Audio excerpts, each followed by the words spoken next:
5 की पंचायत में आपका स्वागत है। आपके साथ में हूं मानक गुप्ता। यूपी में बिल्डर मस्त हैं और घर खरीदने वाले पस्त हैं।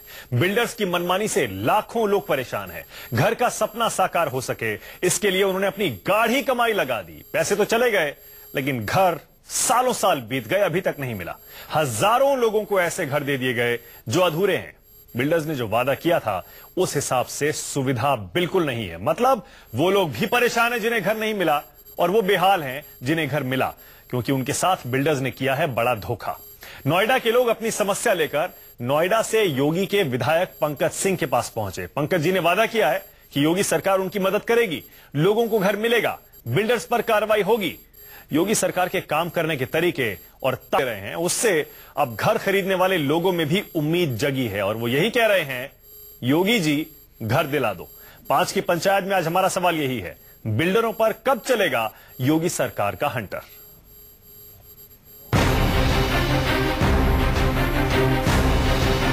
हमें हमारा घर दो, घर दो, घर दो, हमें हमारा घर दो, घर दो, घर दो। सब बैंक भी पैसा ले रहा है, बिल्डर ने हमसे पैसा ले लिया। केवल नहीं मिला तो मुझे घर नहीं मिला, हम बायर्स को घर नहीं मिला है। अब हमारे पास एक आंदोलन करने के अलावा कोई रास्ता नहीं बचा।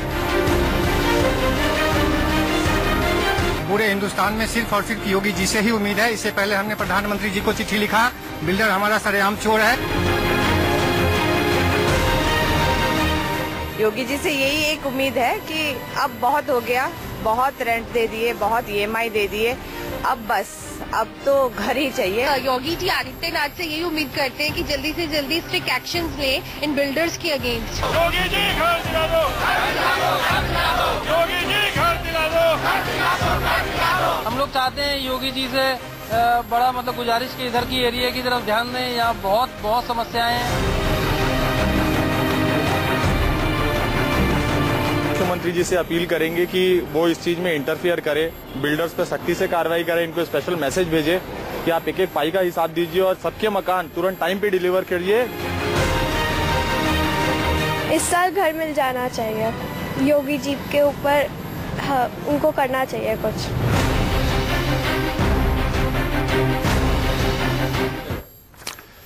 तो हम न्यूज 24 पर भी सुबह से आज यही मुहिम चला रहे हैं। योगी जी उन लोगों के घर दिला दो जिन्हों सालों साल हो गए हैं बिल्डर को पैसे दिए हुए। बैंक की EMI भी वो दे रहे हैं, किराए के घर में रह रहे हैं, किराया भी दे रहे हैं, गाढ़ी कमाई उन्होंने बिल्डर के हाथों में दे दी है, लेकिन अभी तक वो आशियाना नहीं मिला जिसका वादा बिल्डर ने किया था।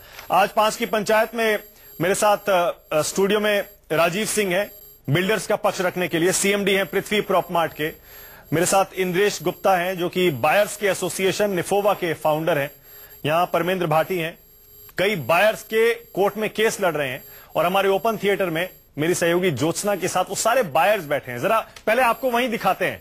ये वो सारे के सारे खरीदार हैं जिन्होंने अपनी गाढ़ी कमाई लगाई है और उसके बावजूद अपने घर के लिए तरस रहे हैं। वंदना, आप ही के पास आ रहे हैं, शुरू करिए जरा और इनसे पूछिए इन लोगों से कि क्या क्या दिक्कतें हुई हैं इनको, इन बिल्डर्स की वजह से जिन्होंने इनको धोखा दिया है। मानक, सोचिए अपना घर छोड़कर यहाँ पर लोग कमाने के लिए आते हैं। आधी से ज्यादा सैलरी वो EMI में दे देते हैं और जो बची सैलरी होती है उसमें घर का किराया भरते हैं और खाना पीना अपना सारा इंतजाम करते हैं। और ऐसे में जब बिल्डर्स इन्हें चीट कर दे, धोखा दे दे, नोएडा अथॉरिटी इनका साथ ना दे, तो फिर ये कहाँ जाए, किसके पास शिकायत लगाए, ये एक बड़ी समस्या है।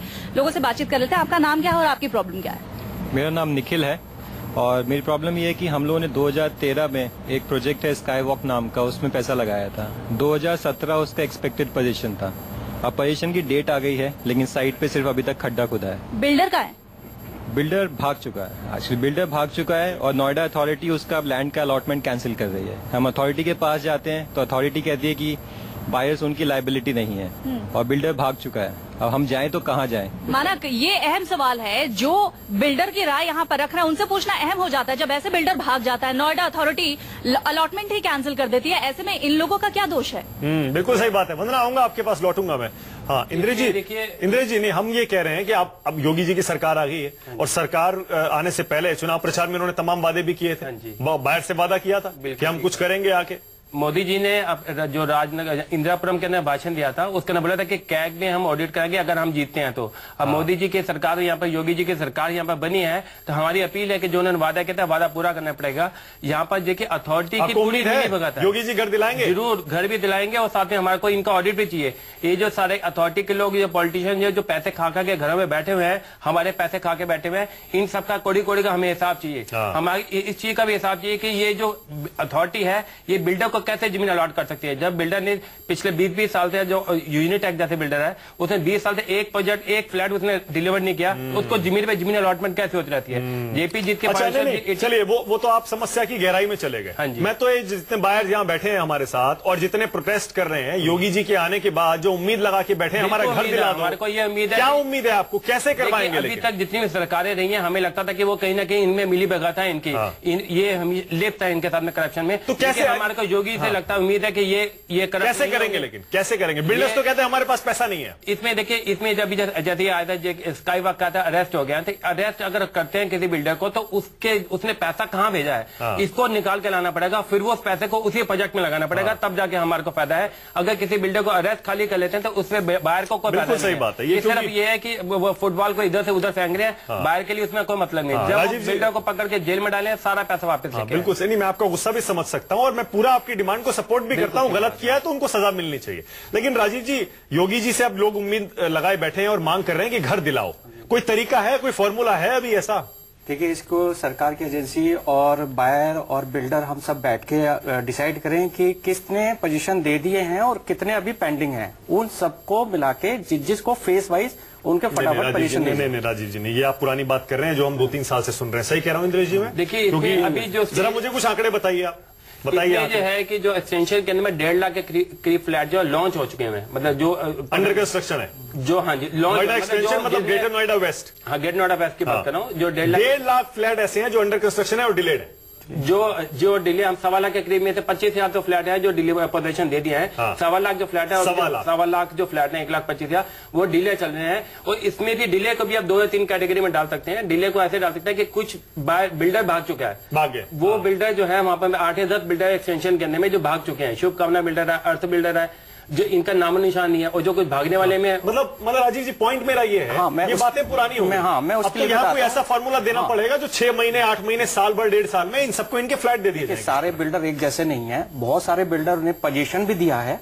उनकी कोई समस्या है, उनकी समस्या सुनी जाए। उन बिल्डर्स की जो भाग गए हैं ना, वो कैसे भागे हैं, उनके पीछे क्या रीजन है? इन 1.25 लाख फ्लैट्स का मुझे बताइए। मान लीजिए या 1 लाख और यमुना एक्सप्रेसवे पर है, नोएडा में भी लाखों हैं। इन सबका पोजीशन यही होगा कि उनको पता करा जाए किस फेस वाइज किसका पोजीशन बाकी है।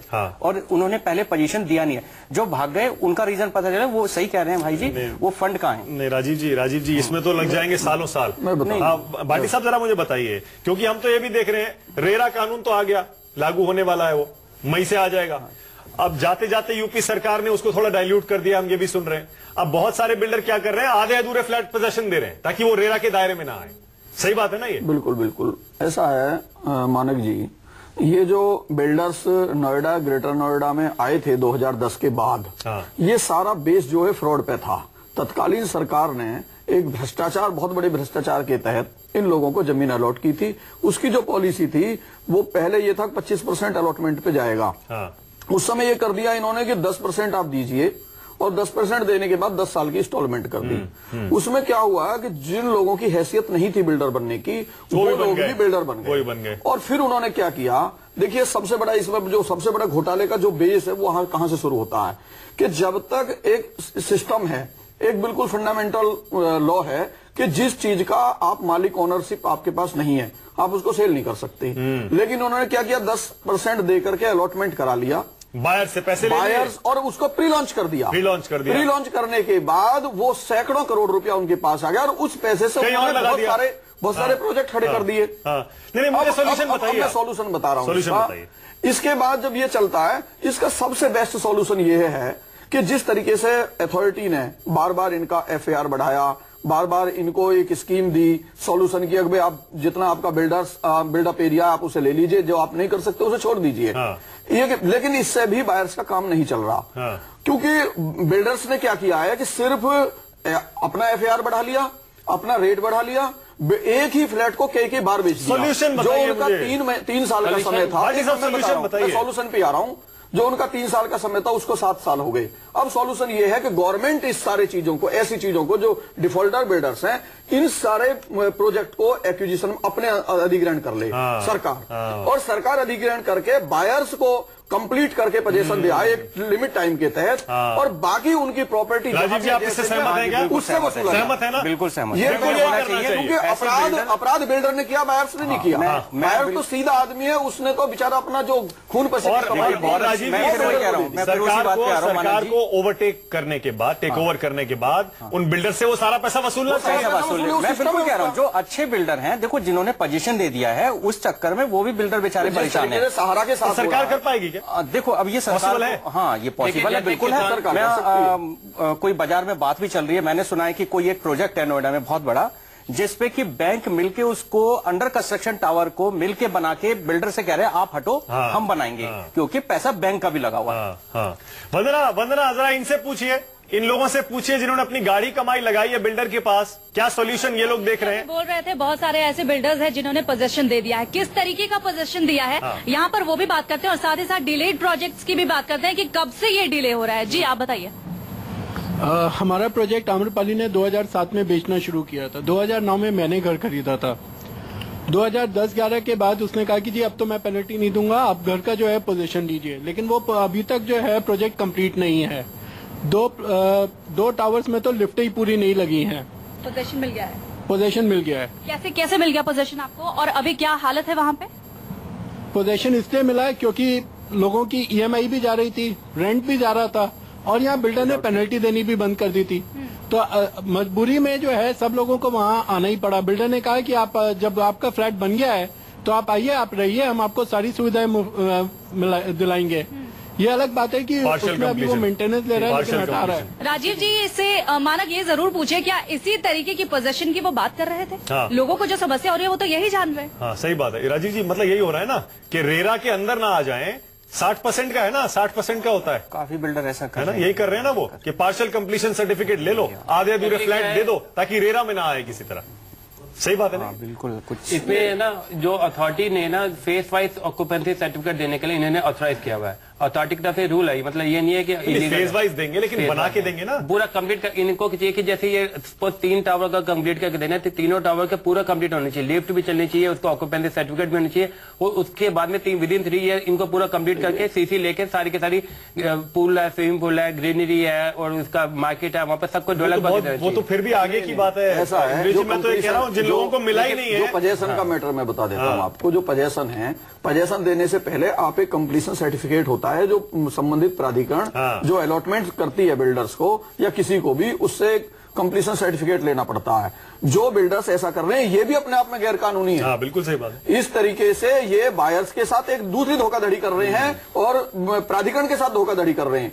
तो मेरा मानना यह है कि जो भी पोजीशन ले पहले उससे कंप्लीशन सर्टिफिकेट देखा जाए, क्योंकि अगर विदाउट कंप्लीशन सर्टिफिकेट। ना एक सेकंड भाटी साहब, लेकिन ये इन बायर्स के ऊपर मत डालिए, बेचारे कंप्लीशन सर्टिफिकेट देखेंगे या फिर अपना घर जैसे भी दे रहा है बिल्डर ले लो इस टाइम। आपकी रजिस्ट्री नहीं हो पाएगी, आपकी रजिस्ट्री नहीं, कम से कम घर तो अपना हाथ में आ जाता है ना, इसलिए आदमी ले लेता है, मजबूरी है, और इसी को एक्सप्लॉइट कर रहे हैं बिल्डर। हाँ वंदना बताइए। वंदना जी, जाहिर तौर पर यहाँ पर और भी ऐसे लोग हैं मानक जिन्होंने 100% तक पेमेंट कर दी है, लेकिन इनके पास अभी भी घर नहीं है। बात करते हैं ऐसी। मैडम, मैंने ड्रीम वैली में अपना प्रोजेक्ट लिया है और उसका 100% जा चुका है, केवल कार पार्किंग की छोड़ करके। हाँ। लेकिन अभी केवल मात्र बिल्डिंग 6 टावर खड़े किए हैं, इसके बाद कुछ नहीं हो रहा। कोई सुना, जितनी बार जाता हूँ काम बंद हो गया। अब तो बिल्कुल काम बंद हो चुका है, और 18,000 रुपया हम बैंक को EMI दे रहा हूँ, अपना EMI चालू हो गई है, और बाकी अपना किराया दे रहा हूँ। कैसे बीतेगा, किस स्थिति हो गई है कि सुसाइड जैसा हाल हो गया है। देखिए मानक घर के पैसे तो पूरे दे दिए हैं, लेकिन यहाँ पर कार पार्किंग तक की भी स्पेस नहीं मिल पा रही। यहाँ पर एक और है बायर, उनसे भी बात करते हैं। आप बताइए। मैं रेडकॉन वेदांतम मेरा प्रोजेक्ट है, उसमें 2010 से इन्होंने बुकिंग स्टार्ट की। इनको 2013 एटलीस्ट 2014 तक पोजीशन दे देना था, लेकिन आज तक पोजीशन नहीं दे पाए। इवन पेमेंट हमने 95% से कर दिया है। 95% पेमेंट यहाँ पर हो चुकी है। और भी बात करते हैं। आप बताइए क्या प्रॉब्लम हो रही है? मैम हमने वेदांतम में 2012 से मेरे हस्बैंड ने बुक किया हुआ है। स्टिल हमें तक कोई अभी पोजीशन नहीं मिला है और हम लोग नोएडा अथॉरिटी के पास भी चक्कर काट रहे हैं, बिल्डर से भी मिल रहे हैं, बस स्टिल हमें कोई रिस्पांस नहीं मिल रहा उनकी तरफ से और वो डेट टू डेट देते हैं, अभी तक मतलब हमें कोई रिस्पांस नहीं है। मानक बताइए, कोई रिस्पांस कहीं से भी नहीं है, ये बायर्स जाएं तो जाएं कहाँ? आप बताइए, योगी जी से उम्मीदें हैं? उनसे योगी जी से तो पूरी उम्मीदें हैं, मगर हमने 2010 में ड्रीम वैली आम्रपाली में प्रोजेक्ट में बुक कराया था, जिसका पोजीशन आज तक नहीं मिला है। पोजीशन तो छोड़िए, इवन कई टावर्स तो ऐसे हैं जो सिर्फ 4 फ्लोर के ऊपर बने ही नहीं है आज तक, और बिल्डर वहाँ पे कोई भी काम नहीं कर रहा आज की डेट में। आपका बिल्डर कहाँ है? बिल्डर का कोई ज्यादा पता नहीं है, उसे फोन करो फोन नहीं उठता, ऑफिस में जाओ वहाँ कोई कुछ नहीं बताता, कुछ नहीं है। कई जगह ऐसा भी होता है माना कि पेनल्टी इनको चार्ज कर देते हैं और उसके लिए इनके पास नोटिस भी आ जाता है। जी आप बताइए सर, आपकी क्या प्रॉब्लम है? आम्रपाली ड्रीम वैली में 2010 में हमने बुक किया था। आज 7 साल हो गया, अप्रैल में हमने बुक किया था 2010 में। 7 साल होने के बावजूद अभी भी हमें ये पता नहीं है कि वो मिलेगा नहीं मिलेगा, कब देगा। पूरी EMI 4 साल से जा रही है। फर्स्ट इंस्टॉलमेंट जब बैंक से लेते हैं तो 1.5 साल का पीरियड होता है, उसके बाद वो EMI स्टार्ट हो जाता है। EMI हम लोगों को शिफ्ट कराया गया।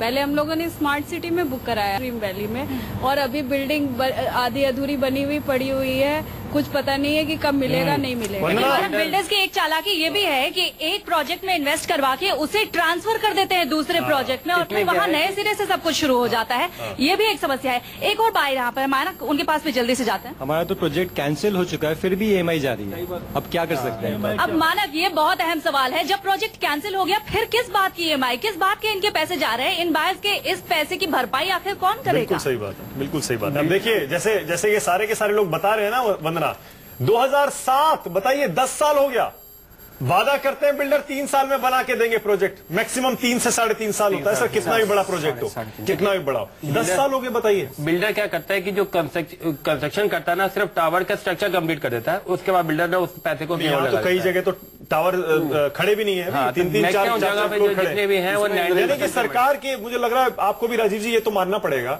कि सरकार के इस पिक्चर में आए बिना अब ये आपकी सिचुएशन संभलने वाली है। बिल्कुल मैं इस बात से आपसे एग्री करता हूं, सही बात होना चाहिए, सरकार को आना चाहिए और उनको, क्योंकि ऐसा है कि देखो बहुत सारे बिल्डर अच्छे हैं, उन्होंने पोजीशन भी दिया है इसमें मानव जी, लेकिन जो अच्छे बिल्डर नहीं है उनकी वजह से ये सारी इंडस्ट्री खराब नहीं है, लेकिन जो अच्छे बिल्डर नहीं है उनकी गिनती करके उनको अलग करा जाए। बिल्डर्स के साथ क्या होना चाहिए राजीव जी, आप बताइए सर, क्या होना चाहिए इन बिल्डर्स के साथ? बताइए, लोग बैठे हैं जैसे बाहर जो खून के दिन रात सालों साल गाड़ी कमाई इन्होंने लगाई है, बताइए, और इनके साथ क्या हो रहा है? देखिए 10 साल हो गया, 7 साल हो गया, किराया भी दे रहे हैं, EMI भी दे रहे हैं। हम हर सैटरडे संडे को नाडा जंक्शन में जाके धरना देते हैं, प्रोटेस्ट करते हैं, रोड पर निकलती हैं, इतने रोड को हम जैसे खून के आंसू हम रो रहे हैं, हम चाहते हैं बिल्डर भी ऐसे ही खून के आंसू जी मैं आपके साथ हूं, लेकिन देखिए हमारा मकसद, सबसे पहला मकसद ये घर मिलना चाहिए, समस्याओं का समाधान होना चाहिए, बिल्डर्स को सजा मिले वो सेकेंडरी। आज हम जो प्रोटेस्ट कर रहे थे उसमें सुपट्टा के बाहर थे, उन्होंने क्या बताया सुपट्टा के बाहर ने कि उसको फाइनल पोजीशन लेटर जब मिला उसको सिर्फ 75% की पेमेंट देनी थी, 5% की, उसको पता कितने का डिमांड है, उसको 10 लाख रुपए का फाइनल डिमांड लेटर है, इंटरेस्ट लगा दिया, एप्लीकेशन चार्जेस लगा दी, कोर्ट से कुछ साइज बढ़ा दिया, उसके बाद कोर्ट से तो कुछ मदद नहीं मिली ना, क्योंकि कानूनी इतना ढुलमुल था पहले। अब ये तो मुकदमे दर्ज होने लगे हैं बिल्डर्स के खिलाफ, अदरवाइज तो शासन प्रशासन तो बायर्स की सुन नहीं रहा था। लगातार हम लोगों ने डिबेट में की है, तो अगर उन्होंने किसी पे एलिगेशन लगा दिया तो बायर्स के खिलाफ मुकदमे दर्ज कर दिए। मान लो उसका ऑफिस है बिहार में, तो बिहार में मुकदमे दर्ज हुए, चैनल वालों के खिलाफ मुकदमे दर्ज बिहार में हुए, क्योंकि उन्होंने उस समय, अब से 2-3 साल पहले मैं बता रहा हूँ आपको, अब सरकार बदली है, परिस्थिति आई है, लेकिन अभी इंद्रेश जी जो दूसरी एक 2 तरह के बायर्स हैं, ये एक बायर्स वो हैं, बल्कि 3 तरह के हैं। एक बायर्स तो वो हैं जो प्रोजेक्ट चल रहा है उसमें टोटल पे चुके हैं, एक बायर्स ऐसे हैं जिनका प्रोजेक्ट में इंस्टॉलमेंट जा रही है लेकिन प्रोजेक्ट ही कैंसिल हो गया। तीसरे बायर्स वो हैं जो प्रोजेक्ट कंप्लीट नहीं था, शुरू नहीं हुआ था और उन्होंने इंस्टॉलमेंट दी, लेकिन उसके बाद इंस्टॉलमेंट मेरे पास टाइम खत्म हो गया है, लेकिन देखिए वंदना, ये सारी के सारे जो बाहर आपके पीछे बैठे हैं, हम उम्मीद यही कर रहे हैं कि यूपी की नई सरकार, नए मुख्यमंत्री तक ये आवाज जरूर पहुंचेंगी सारी की सारी, क्योंकि ये वही लोग हैं जो बहुत उम्मीद लगाए उनकी तरफ देख रहे हैं और वोट भी दिया होगा इन सारे लोगों ने योगी आदित्यनाथ को इसके लिए, जो मोदी जी वादा करके गए थे इस इलाके में आकर, और नहीं भी दिया तब भी सरकार की, क्योंकि योगी जी ने वादा किया है सबका साथ सबका विकास, और जो लोग परेशान हैं पिछली सरकारों से या फिर भ्रष्टाचार से, उनको न्याय दिलाने के लिए। तो हम एक बार फिर से कह रहे हैं, घर दिलाओ योगी जी इन सबको, जो कि पैसे देकर बैठे हैं, लेकिन अभी तक इनके साथ सिर्फ धोखाधड़ी हुई है। बहुत बहुत शुक्रिया आप सबका, बहुत बहुत शुक्रिया स्टूडियो में आने के लिए। इंद्रेश जी, राजीव जी, भाटी साहब, वंदना, शुक्रिया। और इन सब लोगों को फिर से हम भरोसा दिला रहे हैं, हम ये मुहिम जारी रखेंगे जब तक इन लोगों के घर नहीं मिल जाते। योगी जी इंटरफेयर, बिल्कुल, जब तक योगी जी इन लोगों को घर नहीं दिलाते। एक छोटा सा ब्रेक लेंगे, ब्रेक के बाद देखिए।